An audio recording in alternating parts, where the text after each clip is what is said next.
What's going on, guys? Emo Tempest here, and before we get into the deck talk, I know some of you have been waiting for this for a little bit now, but I'm here to announce the winners of my 300 plus giveaway. We're actually almost at 400, which I'm really happy about. I'm super grateful again. The next giveaway will be at 600, and then after that we'll do the 1,000. But and guys, if you can, a share or a like is always great. If we can get there sooner, the prizes are going to get better, I'll tell you that. Again, I want to thank Andy for donating the foil wool for this contest. So without further ado, the winner is Mike Brown from Rockville, Maryland. Mike, I have your email. You should be getting an email soon. If you haven't already, by the time this goes up, I will be sending over tons of stuff, but we'll talk about more of that in the email. Guys, again, I want to say thank you all for, subbing and listening to me and supporting me, obviously. I hope to play a lot of you in Gen Con. I will be in Gen Con. Andy and I will be in Gen Con. So hit me up if you guys want to meet up. We're planning on meeting up with the RVA returners and some of the other content creators there as well. And yeah, that's about it. Again, I will see you guys next time. Well, there's more to this video actually, so don't go anywhere just yet. We are going to talk and get into some of the decks that are here for Opus 6, also what I'll be playing, and just things like that. But yeah, Mike Brown, congratulations, and thank you all for participating. And let's just get straight into the deck stuff, all right? All right, guys, so now let's get into the nitty-gritty about these decks. Now, there was a lot of cards that came out in Opus 6 that are going to effectively, I feel they're going to change the meta a little bit, and they're also going to open it up to a lot more archetypes and a lot more variety that we're going to see at our locals or in the game in general. And obviously the most important one, some of you guys believe actually, is Dragoons. Now, Dragoons have always been a deck that everyone's wanted to try since the beginning. We've had a couple of standard unit ones and so on and so forth, but this is the first time that we get a powerhouse, I guess, for the deck, besides the Canes. And Estinian is going to be an amazing card. You guys have already seen it, read it before. We've talked about it already at the podcast, so we're not going to go too much into it, but this 2-cost Dragoon is definitely another one that's going to help balance out the deck. And then we also got this other, this 4-cost Dragoon that gives something first strike when it comes on the field. Now, it's not so much the effect, but it's I guess the curve. It's a 4-cost 8. And like I said, what these new cards do is that it opens up a little bit. There is another Estinian, but I felt this one was more important, so I kept this one. And like I said, I'm pretty sure I'm going to be seeing a lot of Dragoons. I've actually already played against one. One of our friends here at the locals is already working on it. And that's cool, and I like that. I think overall the deck is going to see a lot more, and I guess we could touch up on a little bit more. You can always do Mono Lightning now because you have these powerhouses, and there's also the water. There's the more standard unit based one that's like Lightning Water that uses Warrior of Light and Rosa and the other Cane and stuff like that. But either way, this deck has a lot of potential. We've talked about it before, so I'm excited to see all the new things that come out with this one. The next one we're going to talk about is actually going to be FFTA2, Final Fantasy Tactics Advance 2.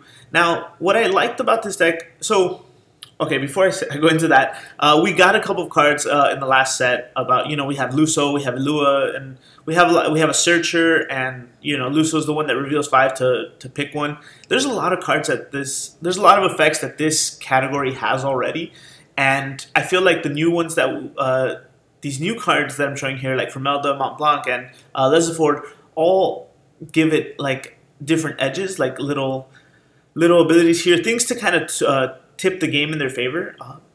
And I'm not saying, and you'll notice here that we have Lightning, Fire, and Wind, and that's definitely going to be complicated, putting all these together or choosing the right ones. I think Fire, Lightning.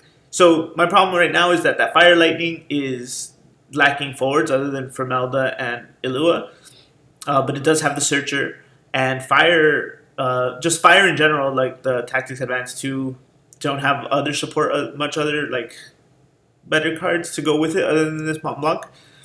And then the Lesaford is just going to be super cheeky for, wind characters and stuff like that altogether, but he might go in mono wind. But as for this deck, it's gonna be interesting, when you're searching for Luso or some of the other things. and I'm not opposed to this deck going tricolored. There's a really high possibility of that, and I think in order for Mont Blanc to be playable, to be better, you're gonna need the right bodies on board, and you know, if you keep it to dual color, it's not gonna work out so much. But the tricolor deck is definitely gonna be something that is gonna be interesting, and I believe we'll see it. I believe we'll see it, and I believe it's gonna be good. I kind of started off with that my first you know, funny deck, just warming up to Opus 6 here. But it was, I don't know, I didn't know what to do with it exactly, so I didn't move on with it. But yeah, again, there's a lot of cards here. There's definitely something there. I'm looking forward to what you guys, if you guys have any of these decks, by the way, if you're already working on them, I'd love it if you would send me your deck list in the comments below. I would love to see how you guys are putting it together. It's definitely going to be interesting, and I would love to play one at my locals just for fun too. So again, don't hesitate if you want to talk about this. Send those decks over to me. That's what this is about. Again, this is deck talk. I want you guys to share your ideas with me, and I want to give you the ideas right back. But next is going to be Scions, and Scions is definitely another archetype that was strong before, and I feel like now with these new Scions, we're going to have a little more, a little more diversity, I guess you could say. But I also feel like this opens it up, the Scion deck, to a little more of a monocolor, which is cool, because before it was like, if you wanted to play Scions, it would most likely have to be Earth Lightning or some kind of Earth Wind, and you kind of had like, you couldn't capitalize on all of the effects that these cards provide, because most of them required you have multiple Scions on the board. But I think now with Krill, or Krilly, I don't know how to say her name, and this Mephilia and the new Earth Y'shtola, it kind of opens it up to a mono Earth build, which I'm excited about, which is probably what I'll try before I try like Lightning Earth or anything else. And the reason I say that is because the other Mephilia is the one that lets us break when we have the 5, and then Krill can become the 5th now, and then I don't have to use Hashimol to change my job class of every forward that I'm using. So we have the Krill, Ida, and Paplamo, and Y'shtola now, and Mephilia, that's 5. And it really works out that way, like I said. And this legendary Mephilia is amazing too. When it enters field, choose up to 2 characters in your break zone and add them back to your hand. That's gonna help you refresh pretty much the Ida and this Y'shtola. And then if you wanted to, you could break a light or dark character. I don't find that too amazing, mainly because the only one we would like to break is probably Emperor, and you can't use this under Emperor, so it's not too bad. I would probably play one of this and 3 of the other one, the Searcher. And the reason I say that is because you need a name. I believe the Searcher one has an S ability, so you need the other Mephilia. This one will go into that with that. This one will work with that in that regard, that you'll have another name. And then the miners can eventually essentially help you get this one back when you wanted to refresh more characters. So now Earth has that more longevity to its game, which I really like.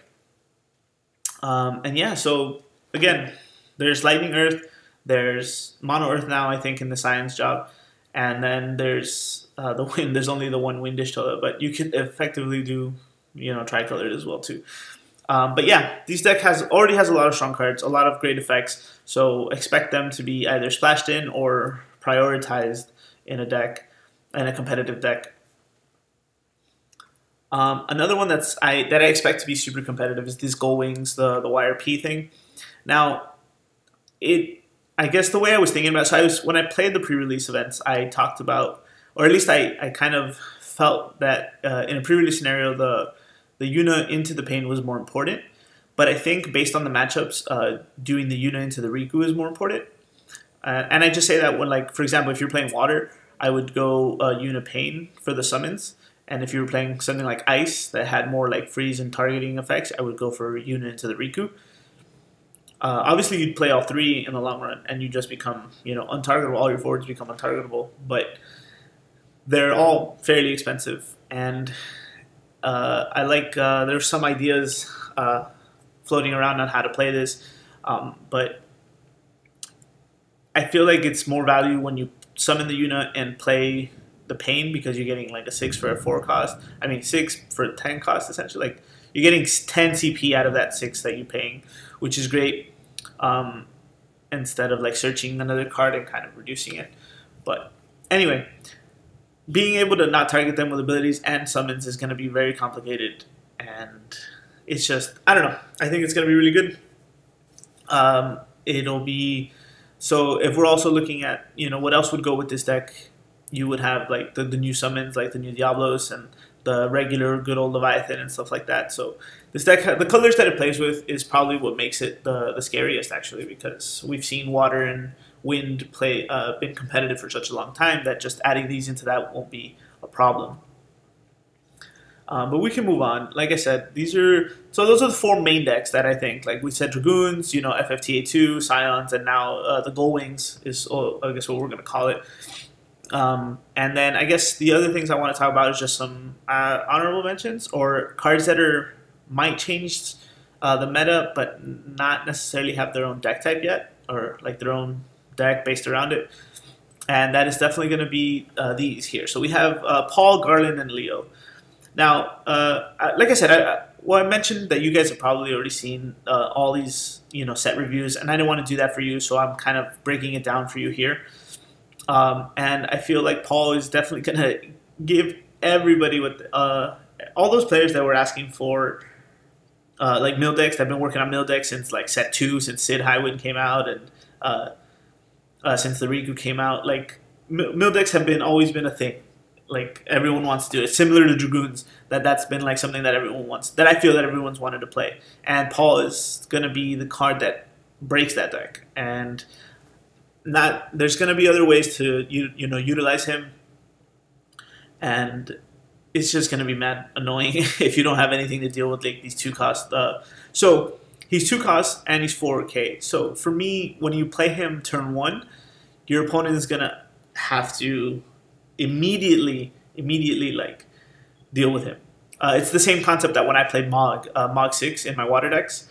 If I drop him turn 1 and my opponent doesn't have, like if they don't have what's his name, Al Cid, like I expect all lightning players to do in their opening hand, and or like some kind of summon to blow him up, Paul's just gonna get a point of damage, and his effect is to mill the top 5 cards of your opponent's deck. But remember, you're hitting him for a point of damage, so that's 6 cards that you're taking out of his deck, and that's just if you drop him turn 1. And I find that to be ridiculous and amazing. So moving on, we have the Garland. He revolves around the princess and the knights as well. And we've seen the Water Lightning Knights before in competitive. I think there was one in top 16 at I want to say Kansas that made it. And it was really nice. It was really cool. It's refreshing to see those decks actually show more face in competitive play, and I really like that. I think Garland's going to do that a little bit more. Now, I don't know if it's going to change it from Water Lightning to Water Fire just for this Garland, but it is very possible. Having Steiner... So the main thing that I thought about when I saw this is having Steiner Brave, Beatrix Brave, Garland Brave, and the other one's Brave.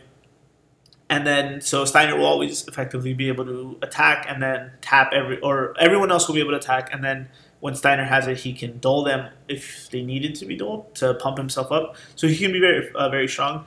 And these S abilities are fun too. Choose a forward, deal at 7k, and then choose a forward, break it, and deal 5k to the other to all forwards your opponent controls. That's gonna be like pretty good too. I think Round Edge might be a little bit better, but that's also if you had like a bomb too. So let's say you had you could Round Edge and you had a bomb in play, it would like deal 5,000 to everything, or Royal Ripeness or whatever, anything that does like AOE burn effects. And that's, I don't know. Like I said, the effects are good. They're cheeky and they're gonna. I think he has potential. I've working on it. I tried it a few times. I didn't like it right away, but I'm not gonna give up on it. And what I mean by I was trying Fire Water Knights, and it was okay. It needs work, but it's okay. And then the other one is Leo, and Leo obviously he's Final Fantasy Crystal Chronicles, but then he also has the ability to make all your backups produce any color CP, which kind of leaves him to be a new base foundation for Earth, for like monster decks or anything like that. And because previously we would use, I felt like we would use water when we wanted to use multicolor decks because it had Mog, and we'd have to like use Mogs to pitch, the Chaos or the Cosmos whenever we needed to. But if we use Earth as the foundation now, we'd have Shantoto and we'd have this Leo now to kind of give us the colors that we needed to. So if it was me, I could see this being used in one of those multicolored Moogle decks, like an Ice Earth based multicolor deck, because Leo can provide all the colors for that. Or in honestly another all monster deck as well.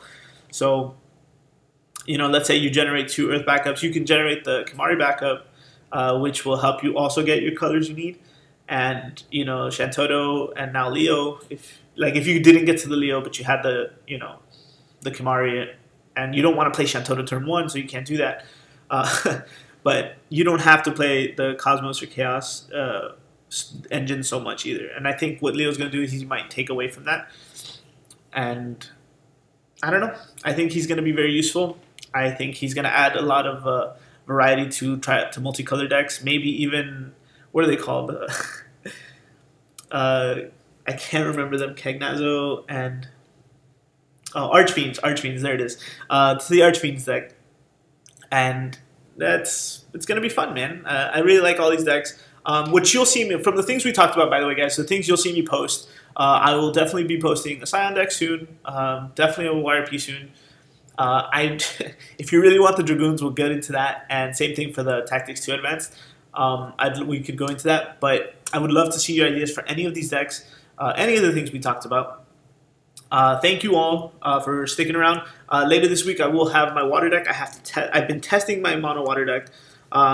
So I guess, yeah. So like I said, I'm starting mono water in the set, and I love the new Minwoo.